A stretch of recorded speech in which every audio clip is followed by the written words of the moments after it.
you both have been critical about decisions he's made and the way the team has gone over the last few years, but do you have to admit he's given everything in the job? It clearly meant a lot to him. It meant the world to him to manage his country. He's done everything he could to be a success, I guess, and that must count for something, Damien.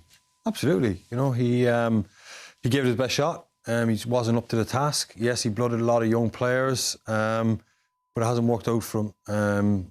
It's the ultimate job. You know, in my opinion, it's the biggest job in Irish sport. Probably only second to the Taoiseach, to be honest with you. It is. I know the GA and the rugby crowd will probably have a go at me for that, but it is the ultimate job in sport. And Stephen got to live it.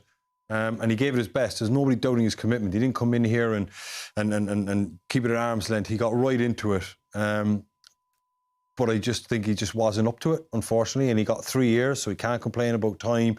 And it's over now, and we get to move on. Just on tonight's game, it was a poor performance, like really, really poor. 26,000 showed up to the stadium. It wasn't a good night, but I suppose that's by the way now. I don't know how much to dwell on the performance tonight, but I think you both felt it was a pretty grim way to sign off. It looked like the players just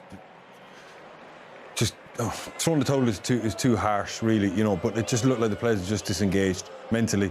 You know, that performance against that level of opposition, there was no urgency. There was no urgency in the Dutch game previously. This was a difficult window for him. The FAI and whoever was in charge of that decision, they should have made the decision after the Dutch game and perhaps put John O'Shea in charge temporarily just to raise spirits. But it just felt like an absolute... It was torturous, I'd say, for him to come in and do this window, to build up to it as well. It was difficult, and the players as well. You know, they were probably looking for a new voice. The manager clearly has lost his I mean, the players just didn't seem mentally engaged in both those performances. It was unfortunate that he was left in charge for that. The humane thing would have been just to do it after the Dutch game and put John O'Shea in charge and just get through these two fixtures and then pick the success.